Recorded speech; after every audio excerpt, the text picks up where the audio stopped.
여기 이렇게 야외에서 바로 만났네. 우리 네, 아유, 서울대학에서 못 만나고 네, 찾아오시는 그 좋은 대학에서 만나야 되는데. 예. 저도 학교에 좀 여러 가지 보직도 맡고 있고 일이 갑자기 생겨가지고요. 아니, 원래 작업실이 좋아요. 제가 원래 그 춘천에 강의를 한 5년간 나갔습니다. 예전에 어디 춘천 강원대학교하고 강원대학교. 네, 춘천교대하고 교대. 제가 2000년경에 이제 거기 나가면서 이제 오늘 같이 차가 막히니까요. 항상 이쪽 길을 다니게 됩니다. 그래서 이쪽 옛날 이게 예. 데이트 코스는 도로인데 이거 아, 여기 정말 환상의 환상의 도로고. 도로입니다 이거. 예, 예, 그렇습니다.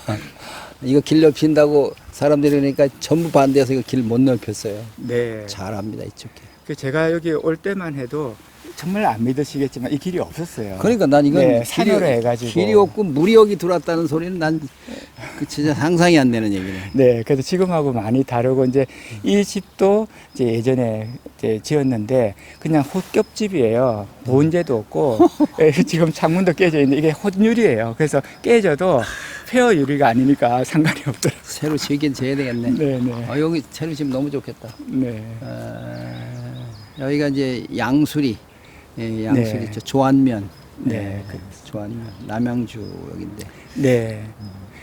그 이제 제가 여기를 오게 된 거는 이제 춘천을 다니면서 제가 대학 1학년 때 그때는 처음으로 MT 오는 곳이 이쪽입니다. 그 가평, 능내를 제일 먼저 오고요. 능내. 그 다음에 이제 가평, 그 대성리 쪽으로 대성리, 가고, 청평, 뭐 네, 남이섬 뭐 이렇게 가죠. 그렇습니다.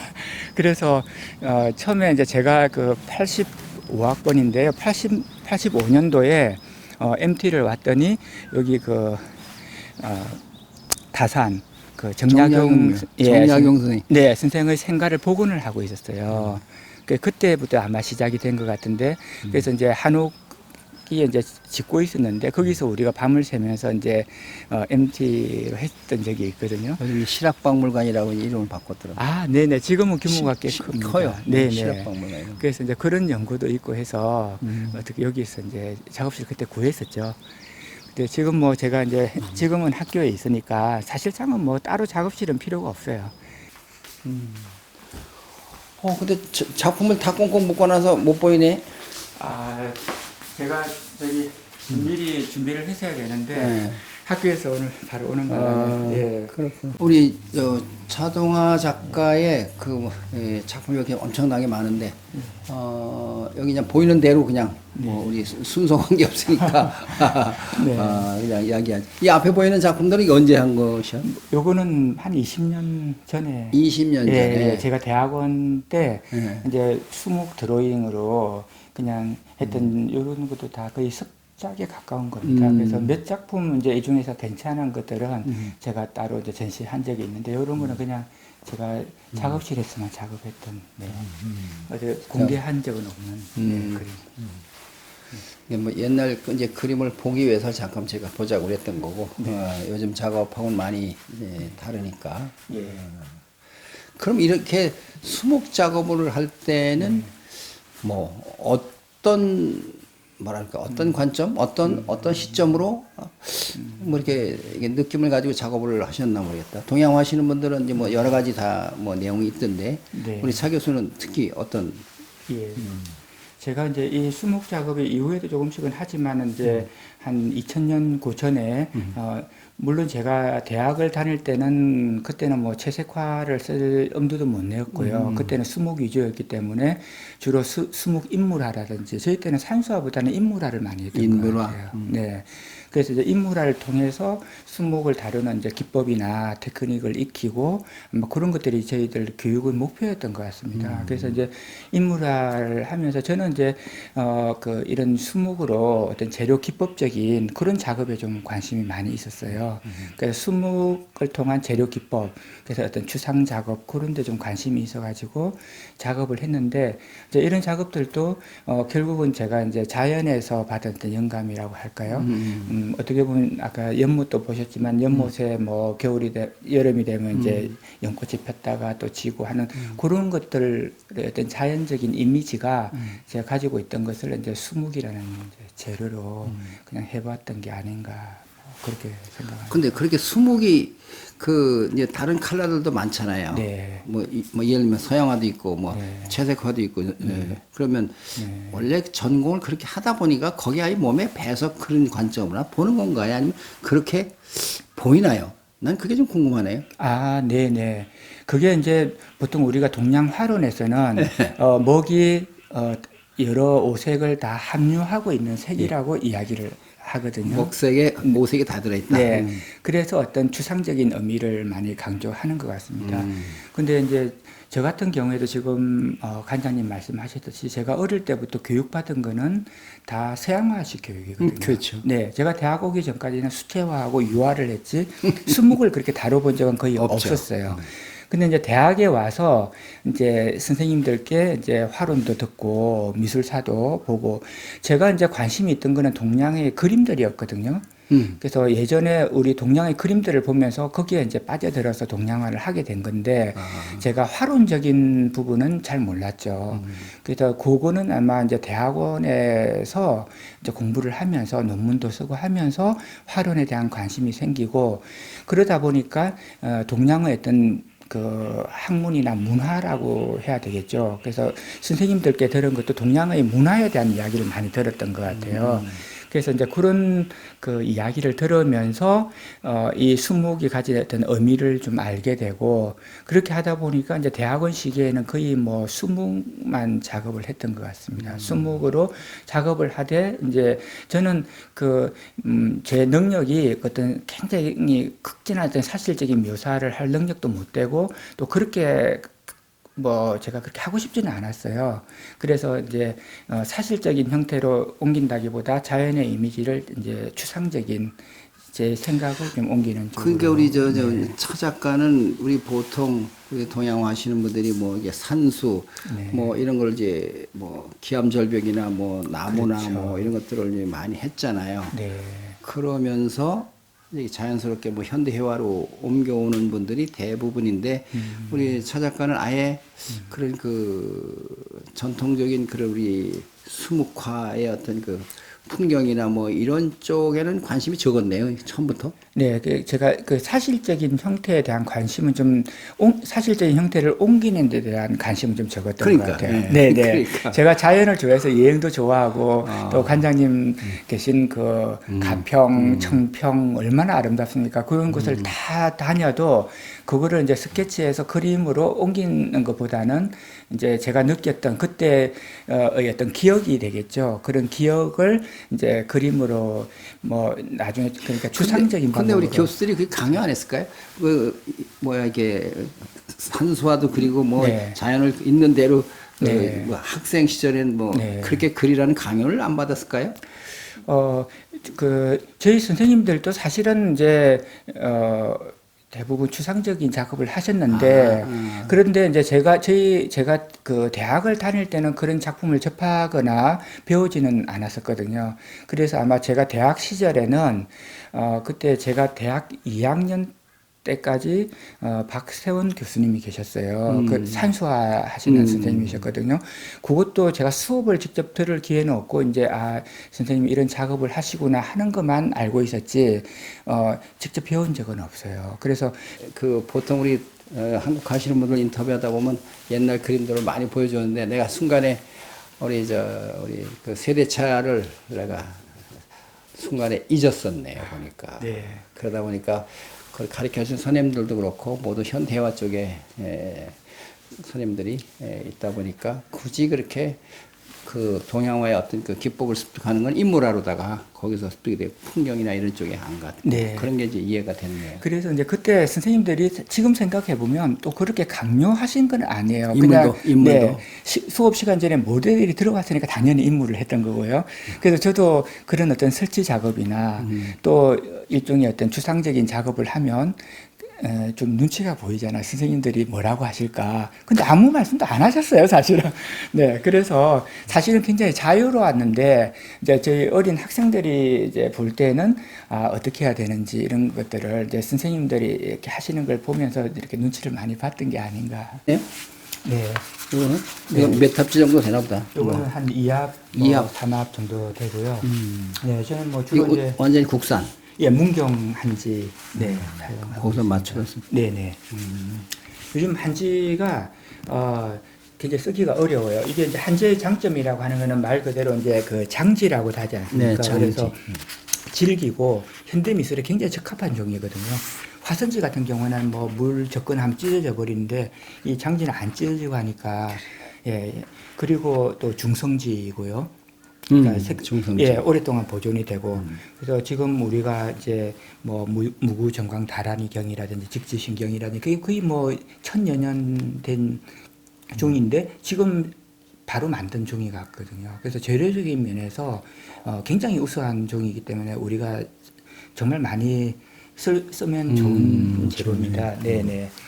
그런데 지금은 아쉽게도 그 이 한지가 대부분 수입 원료 같은 것들로 만들거나 또 그냥 중국이나 이런 데서 수입을 하기 때문에 오히려 한지가 그냥 양주보다 더 안 좋아요. 어떤 면에서 보면. 예. 그러니까 재료가 좋지 않은 종이는.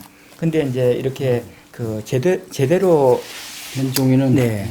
제대로 만든 종이 같은 경우에는 정말 한지가 좋은 재료 같습니다. 예. 이 색상은 원하는 대로 있나요?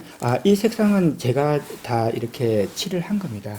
예. 아. 염색지가 아니고요. 흰 종이 예, 이렇게 예. 흰 거에다가. 네, 이 흰 종이를 여기다가. 해서 그럼 이 염료는 염료는 제가 뭐 그 다양하게 쓰는데 요거는 지금 주로 아크릴을 주로 많이 사용하고 있고요. 예, 아크릴도 사용하고, 근데 아크릴만 가지고 조금 힘든 부분이 있어요. 그럴 때는 이제 자연 채색도 조금 사용을 합니다. 섞어서. 같이. 네, 근데 제가 이렇게 혼합하진 않고요. 이렇게 그 동양에서 했던 채색법이 대체적으로 중채를 하거든요. 여러 번 칠하는 걸로 효과를 주거든요. 예, 그래서 특히 이제 우리나라 채색화 같은 경우에 대표적인 채색화가 고려 불화. 고려 예, 조선 불화. 이 채색법이 보면 굉장히 특이해요. 세계에 잘 없는 채색 기법이거든요. 어떤 점이 가장 특이하냐면, 주로 이제 그런 그 동양의 이제 채색화는 비단, 그러니까 견에다가 작업을 합니다. 네. 가끔 이제 종이에 작업하는 경우도 있는데 주로 견에다가 하기 때문에 이 견에다가 이제 채색을 하는데 중국이나 일본 같은 경우에는 대부분 화면의 위에다가 여러 번 채색, 중채를 하는 방식을 해요. 근데 우리나라 같은 경우에는 화면 뒤에다가 배채를 합니다. 배채. 예. 뒤에서 뭐가 앞으로 올라오게 하나요? 올라오게 합니다. 그 효과가 굉장히 좋습니다. 그래서 쓰면서 앞으로 네네. 그래서 고려 불화가 굉장히 섬세하고 신비하게 보이는 효과를 주거든요. 그래서 물론 중국이나 일본도 어느 정도 배치를 하긴 하지만 그 우리나라 같은 경우 거의 70% 거의 완성 단계까지. 배채라는 게 종이 뒷면에다가 합니다. 물감칠을 네. 여러 번 해서 네. 앞으로 올라와서 이 표면을 쓴다는 얘기네요. 네네 그렇습니다. 그런데 이제 종이 같은 경우에 그렇게 배치가 좋진 않잖아요. 견 같지 않고. 그래서 견에다가 합니다. 그래서 이제 견에다가 한 70% 거의 완성 단계까지 뒤에 배치를 하고 마무리 정리만 앞쪽에서 해주는 형식으로 취하고 있습니다. 그래서 아무튼 그 배치뿐만이 아니라 앞에서 칠을 하는 경우에도 이제 이런 중채 여러 번 10번 채색을 여러 번 올림으로써 그 색감이 갖는 효과가 있기 때문에 저도 요게 이제 적어도 한 40-50번 정도 위에다가 이제 중채를 색깔을 만들어. 그래도 한국 하시는 분들 보면 다 색을 본인이 만드신다고 하더라고. 다 대본 보니까 다 네. 있는 걸 갖다 쓰는 게 아니라 다 만든다고 하시더라고. 네네 대부분 그렇게. 근데 얼른 보면은 이게 색이 비슷한 것 같은데 깊이가 달라요. 네. 이거는 그냥 뭐 드로잉. 이런 거는 뭐 제가 그냥 드로잉이라 제가 뭐 어디 발표하는 그러죠, 건 물론 아니고요. 예. 네네. 가끔. 드로잉.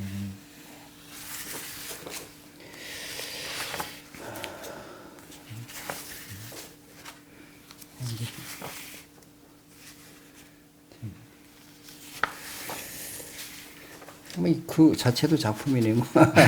제가 그 사실 뭐 동양화를 전공을 정한 것도 어떤 수목의 어떤 그 진료적인 매력에 빠졌기 때문에 동양화를 택한 게 맞거든요.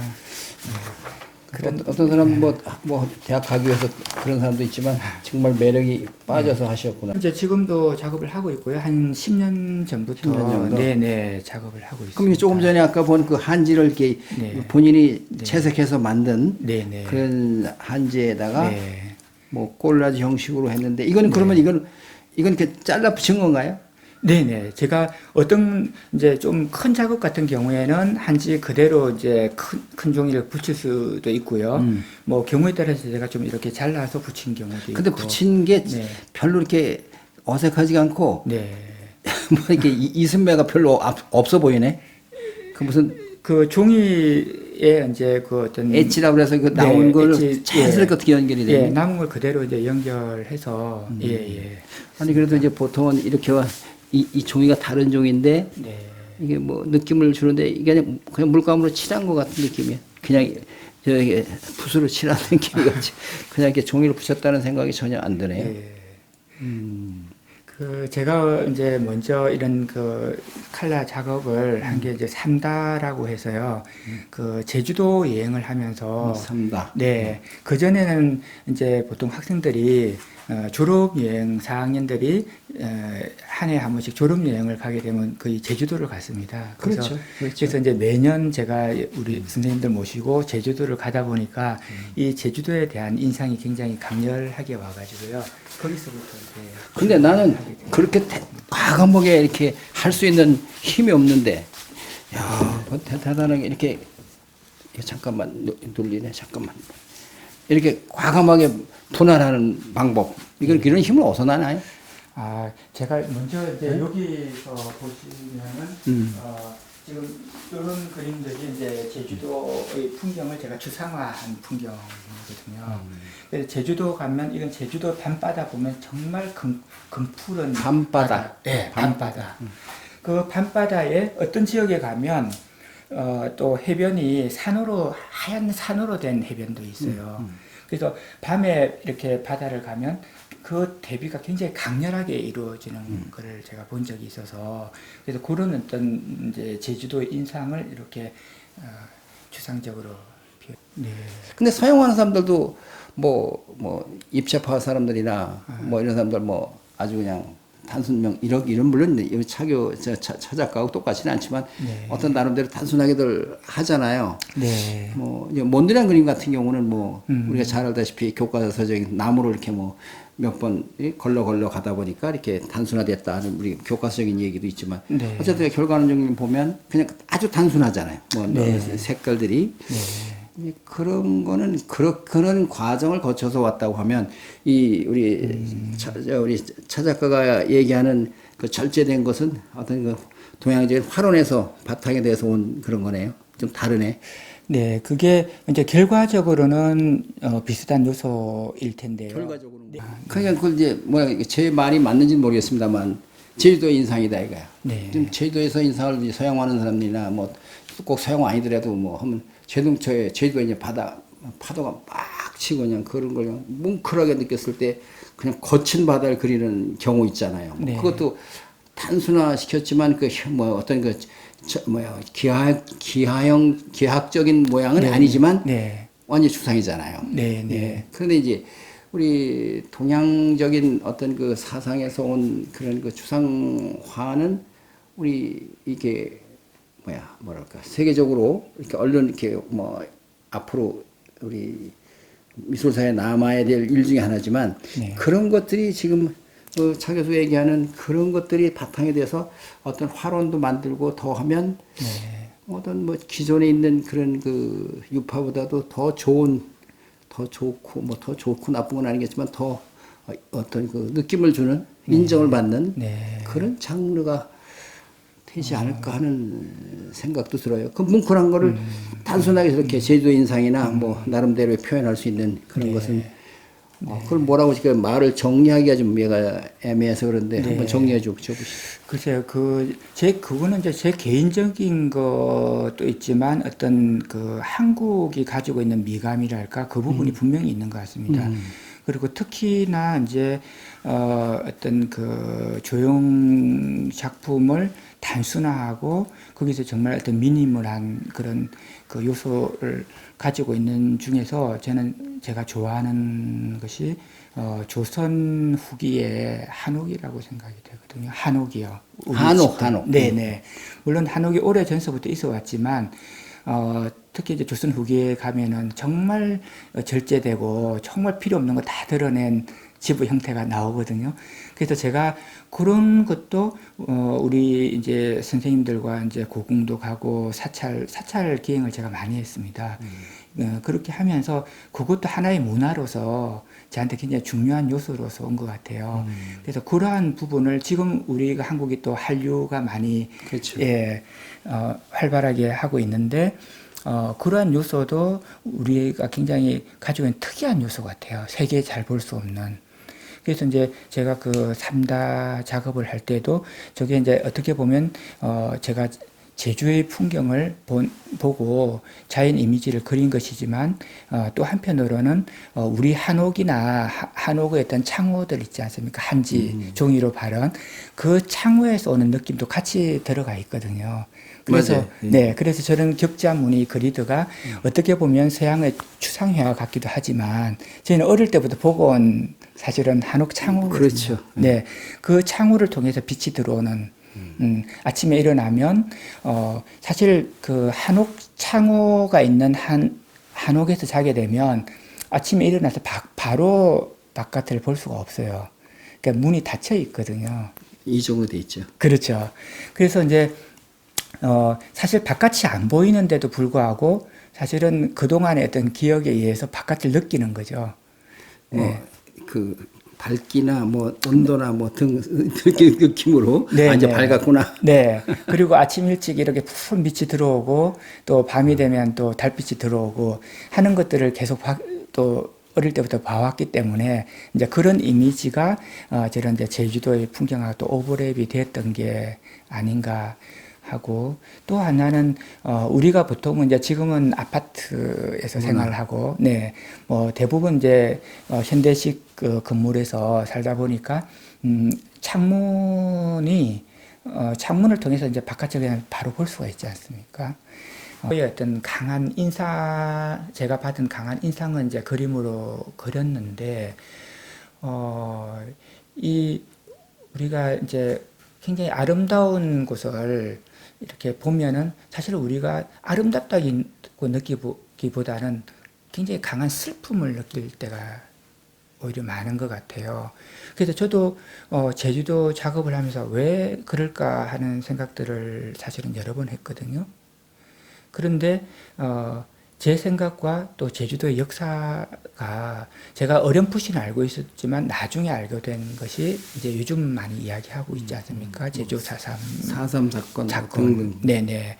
그래서 그런 것들이 우리는 사실은 저희 세대가 직접 겪은 건 아니고요. 베트남전도 겪은 건 아니고 다 베트남전과 관련된 영화들 또 뭐 킬링필드와 관련된 영화들 그런 것들을 통해서 간접적으로 느낀 거지만 아무튼 우리도 그런 정말 6.25 전쟁이라든지 4.3 사건이라든지 여러 가지 그런 것들을 우리가 겪었지 않습니까? 그래서 너무나 아름다운 곳에서 제가 진짜 감명받은 아름다운 곳에서 그러한 일들이 일어났다는 것이 또 너무나 가슴속에 또 이렇게 강한 좀 아픔으로 좀 다가왔었어요.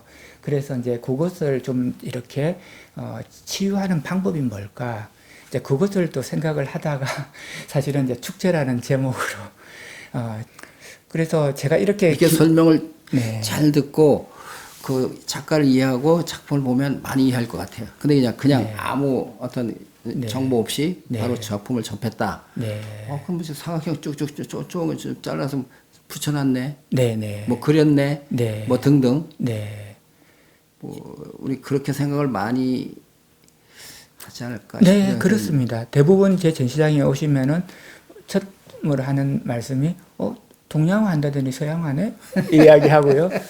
아이 너무 어려워서 나는 모르겠네. 그렇지. 네, 그 똑같은 이야기하고. 얘기예요. 예. 근데 또 그림도 사실은 이제 사실은 우리가 어떤 그 사전 어떤 그 정보가 있어야지 좀 이해를 하지 않습니까, 사실은. 그래서 그런 조금 이해를 하시는 분도 계세요. 음악 듣듯이 사전에 그렇지. 좀 읽어보고 네, 그렇죠. 클래식 음악 같은 경우에도 읽어보고 네, 네.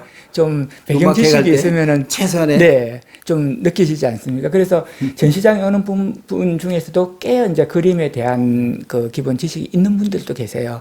근데 그런 분들 중에서는 또 그런 말씀도 하시더라고요. 아유, 성격 되게 이상하네. 이런 이야기도 하세요. 너무 또 치밀하대요, 어떤 면에서. 그래서, 작가 성격이 굉장히 이상할 것 같아 하는 분도 계시고요. 다양한 분들이 계십니다.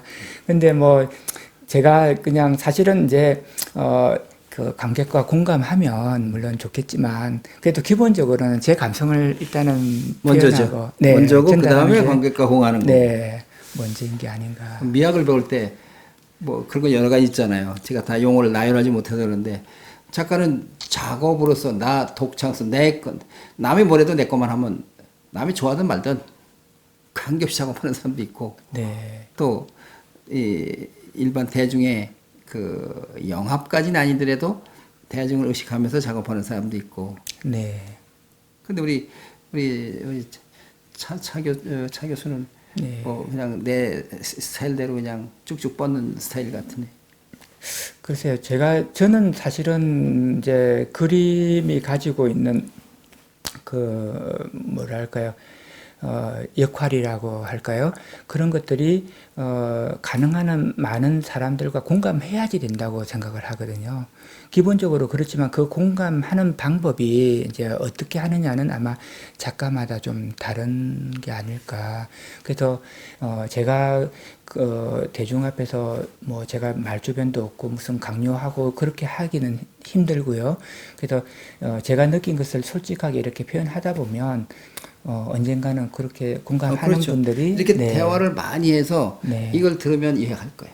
네, 느끼지 근데 어디 않을까. 짧은 글, 짧은 뭐 네. 이야기 가지고는 부족함이 많죠.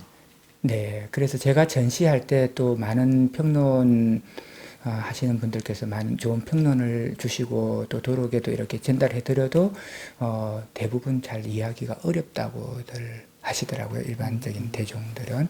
그래서 그런 부분이 좀 있는 것 같습니다. 대중과 너무 가까이 가서도 안 되겠지만 우리 조금은 이해할 수 있게끔 뭐 도움을 주는 어떤 그런 멘트나 이런 것들은 다 필요하겠죠. 독불장군 자기 혼자 좋으면 근데 어떤 사람들이 그런 사람이 있어요. 내가 좀 됐지 뭐 그건 신경 안 써 이렇게 작업하는 사람들이 있더라고요. 좀 심한 것 같고 하여간 우리 영합은 아니래도 관객들 좀 내가 즐거운데 다른 사람도 즐거울 수 있고 내가 슬프면 다른 사람들도 좀 슬픈 느낌을 가져줄 수 있는 간접적인 그 메시지도 있잖아요. 네. 그런 것들이 전달이 되면 좋죠. 근데 뭐 100% 전달되겠어요? 그건 쉽지 않은 일이지만 그냥 아름답게 있는 현상을 그릴 때는 어느 정도 공감이 많이 되겠지만 네. 특히 비구상 같은 경우에는 네. 그거를 소화하기는 참으로 힘들지 않을까 싶은 생각이 드는데 하여간 오늘은 그 비구상 쪽에 우리 차동화 작가를 만나서 좀 어렵지만 이런저런 얘기를 서로 나눠봤습니다. 그러니까 나름대로 작가들이나 또는 이거 시청하시는 분들이 취사 선택해서 작업하는데 좀 도움이 됐으면 하고 끝으로 하고 싶은 말 있으시면 혹시 우리 작가들이나 뭐 후배들이나 뭐 어느 때도 관계없습니다. 네. 제가 아마도 학교에 있다 보니까 이런 그 미술의 공공 실천에 대해서 좀 관심을 갖게 되는 것 같습니다. 그래서 미술이 작가의 작업으로만 끝나는 것이 아니라 우리가 여러 사람과의 관계를 맺고 소통하고 그게 어떤 사회적인 역할이 분명히 있다고 생각을 합니다. 그래서 저는 또 학교에 있다 보니까 학생들한테 굉장히 많이 배우는 것 같아요. 그래서 나 혼자 만족하는 작업이 아니라 여러 사람들과 같이 공유할 수 있는 그러한 부분도 굉장히 중요한 부분이라고 생각하거든요. 그래서 제가 그런 역량은 굉장히 모자라지만 학교에 있다 보니까 그러한 것들을 좀 많이 배울 수 있고 앞으로도 그런 부분을 좀 더 관심 있게 생각하려고 합니다. 그래요. 오늘 우리 양수겹장 하시는 분인데 학교에도 나가야 되고 작업도 해야 되고 그리고 또 어머님도 잘 모셔야 되고 뭐 다 기본적인 일이지만 그래도 더 그 마음을 그렇게 쓰기가 쉽지 않습니다. 그러니까 학교 생활과 또 이제 작가 생활이 잘 원만해서 잘 하모니가 이루어서 어떤 그 추상의 어떤 비구상의 어떤 그 접근이 우리 관람객이나 또는 뭐 그림 그리는 사람의 함께하는 동료들도 이렇게 좀 서로 이렇게 교감하고 즐거운 마음으로 교감이 될 수 있는 그런 시간도 좀 필요하지 않을까 싶은데 작가들은 다 고집이 세가지고 자기 거 잘났다 그러고 내 작품이 최고라고 그러고 최고라고까지는 안 하더라도 이건 이런 거야 이건 이런 거야 이렇게 결론 짓는 거 네. 우리가 그런 건 좀 삼가야 되는데 근데 사실은 작가들 가장 필요한 기질은 또 그 고집인 것 같아요. 고집인데 그 네. 고집은 우리 예. 우리 작가도 아주 대단한 그 보이지 않는 고집이 있는가 봐. 예, 이게 저보고 대부분 처음 보면서 오히려 고집 세게 생겼다는 말을 사실은 많이들 하시더라고요.